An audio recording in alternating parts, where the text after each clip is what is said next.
This channel does not promote any violent, harmful, or illegal activities. All content provided by this channel is meant for an educational purpose only. আর এবার আরো একটা গুরুত্বপূর্ণ তথ্য দিই আপনাদের। বহুতলে vote কেন্দ্র তৈরি নিয়ে কোনো রাজনৈতিক দলের সঙ্গে আর আলোচনা নয়। জেলা নির্বাচনী আধিকারিকদের রিপোর্ট দেখে সিদ্ধান্ত নেবে নির্বাচন কমিশন। এখনো পর্যন্ত কমিশন সূত্রে কি কি খবর আসছে আমরা জানার চেষ্টা করব সরাসরি। আমাদের রিপোর্টার সায়ন্ত ভট্টাচার্য রয়েছেন। সায়ন্ত, একদমই দেখো, আবাসনে বুথ করা নিয়ে কিন্তু গত কয়েকদিন ধরেই টানাপোড়েন চলছে এবং সেই টানাপোড়েন অব্যাহত রয়েছে, কারণ গোটা শহর গোটা রাজ্যের আবাসনগুলি নিয়ে ইলেকশন কমিশনের কাছে কোনো সঠিক রিপোর্ট আসছে না। সেই কারণে কিন্তু মূলত কোনো রাজনৈতিক দলের ওপরে আর বিশ্বাস করতে চাইছে না মুখ্য নির্বাচনী আধিকারিক অথবা ইলেকশন কমিশন।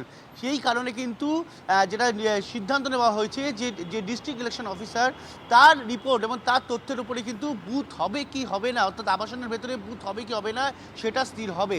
একই সঙ্গে আবাসনে কত লোক সংখ্যা থাকলে কটা বুথ হবে বা সেই বুথে বাইরে থেকে কোন কতজনকে যুক্ত করা হবে, অর্থাৎ কটা পার্টকে যুক্ত করা হবে, সেটাও কিন্তু সিদ্ধান্ত নেওয়া হবে এই ডিইও অর্থাৎ ডিস্ট্রিক্ট ইলেকশন অফিসারের রিপোর্ট হাতে আসার পর।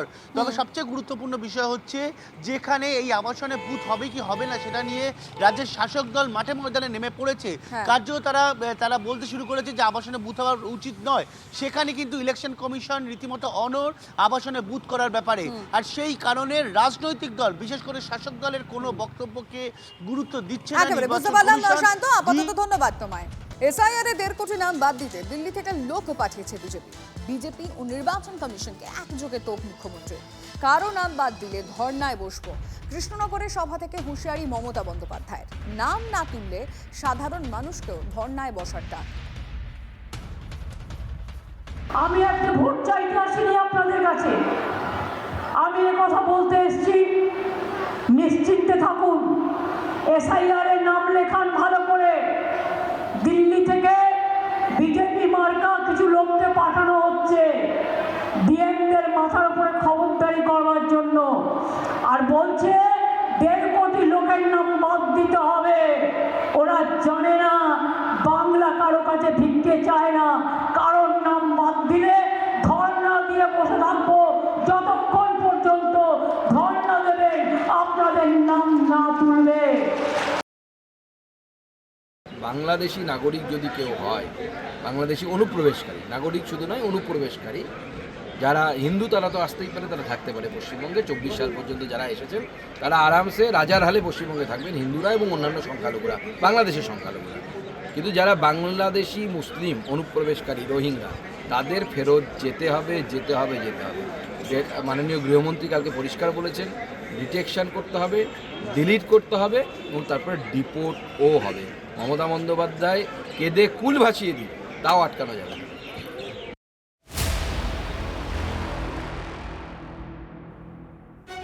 এসআইআর সেমিফাইনাল, বাংলায় বদলের হুঙ্কার দিয়ে বিশ্ব হিন্দু। 1 কোটির বেশি নোটিশ পাবে। বাংলাদেশের মুসলমানদের এবার পালাতে হবে, হুঁশিয়ারি শুভেন্দু অধিকারী। কোনো ভারতীয় মুসলমানকে নিয়ে বিজেপির আপত্তি নেই, কিন্তু কোনো বাংলাদেশি মুসলমান রোহিঙ্গা এদেশে থাকবে না। আরও একবার অবস্থান স্পষ্ট করলেন বিরোধী দলনেতা।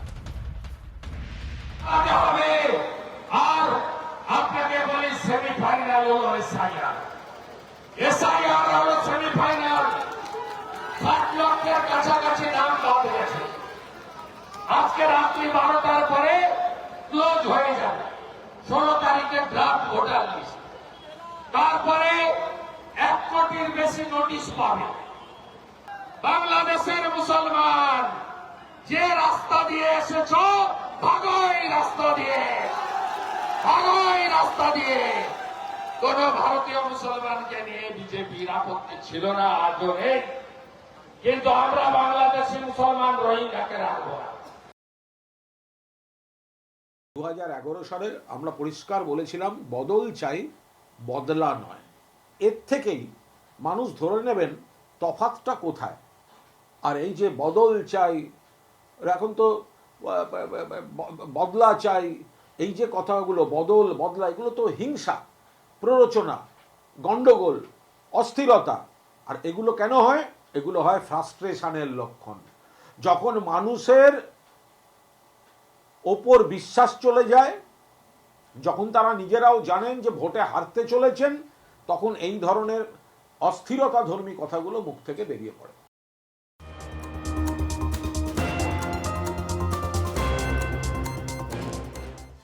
আপনারা ইতিমধ্যেই জানে যে এসআইআর এর জন্য রাজ্যে স্পেশাল অবজারভেশন থেকে বিশেষ পর্যবেক্ষকরা তারা এসছেন, কিন্তু গতকালের যে ছবিটা দেখবো ফলতায় বিক্ষোভের মুখে পড়তে হয়েছে। আসুন বিগওয়ালের সেই ছবিটা দেখি, যারা স্পেশাল অবজারভার যখন তারা ফলতায় এলাকায় পৌঁছয় তখন ঠিক কি হয়।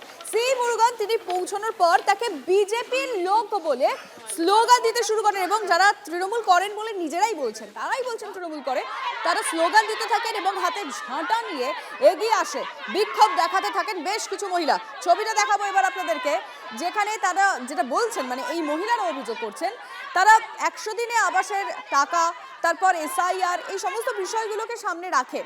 আর সঙ্গে এই সব দাবির কি সম্পর্ক, মানে যারা স্পেশাল অবজারভার রয়েছেন তাদের আশার সঙ্গে এটার কি সম্পর্ক, এই নিয়ে প্রশ্ন উঠেছে।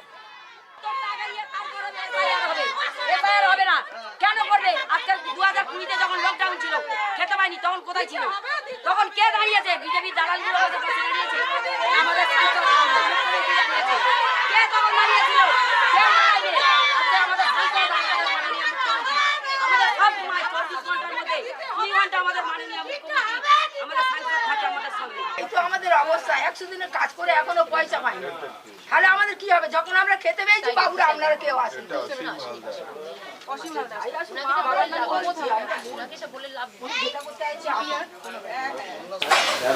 পরে আপনি ভিডিও সাহেব এনার অফিসে গিয়ে আপনি কি চাহিদা আছে বলুন। ঘর পাইনি, আগে আমাদের এই উত্তরটা দিতে হবে, এর টাকা আমাদের আগে দিতে হবে, তারপরে হবে এসআইআর। আজকের আমাদের সাংসদ অভিষেক ব্যানার্জি, আমাদের মাননীয় মুখ্যমন্ত্রী 24টা ঘন্টা 20টা ঘন্টা আমাদের জন্য দেয়। আমরা কি করছি, কি খাচ্ছি, কি করছি, আমাদের প্রত্যেকটা সৈনিক কেমন আছে না আছে। আমার শান্ত এলাকায় কেন এত লোক আজকে ঢুকলো? আর এসছে যখন সব বাড়ি যেতে হবে, সব বাড়ি যেতে হবে, সব বাড়ি কেন যাবে না? কেন একটা বাড়ি যাবে? হ্যাঁ, আমি তৃণমূল করি। 100 দিনের কাজটা আগে দিতে হবে, তারপরে এসআইআর হবে। আর এই যে আমাদের শান্ত এলাকায় কেন এত এসছে কেন? এসআইআর চেকিং করতে ইলেকশন কমিশনার থেকে এসছেন। না, আমি তৃণমূল করি না। আমাদের পায়রা চালি সবাই তৃণমূল করি, আমাদের তৃণমূল দিদি আমাদের পাশে আছে। হ্যাঁ, আমাদের মনে হচ্ছে আমরা ওনাদেরকে কোনো কাজকর্ম করতে দেবো না, কারণ আমাদের কাছে ওনারা বাধা দিচ্ছেন।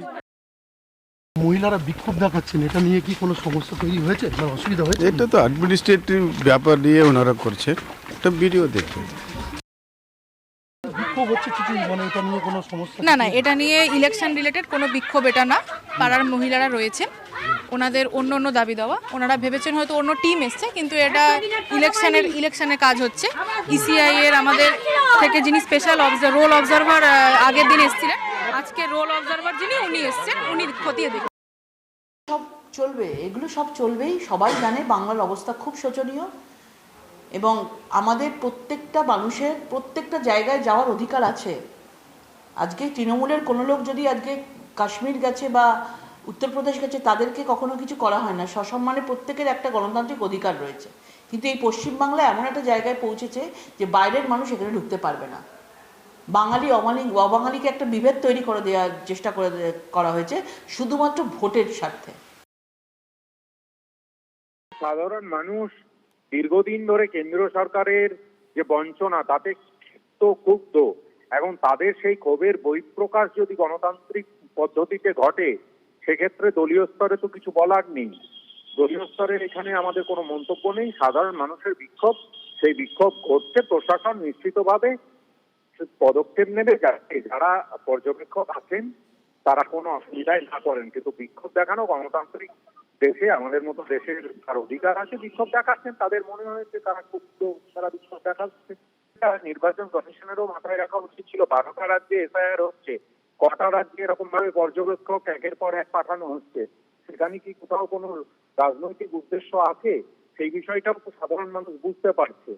সমস্ত দিক মিলিয়ে নির্বাচন কমিশন নিরপেক্ষতার সঙ্গে কাজ করলে ধরনের অসুবিধার সম্মুখীন হতে হতো বলে আমার মনে হয় না। তারা পুরো বিষয়টাকে ঘিরে একটা ভয়ের পরিবেশ তৈরি করে, তার ফলেই এটা হচ্ছে।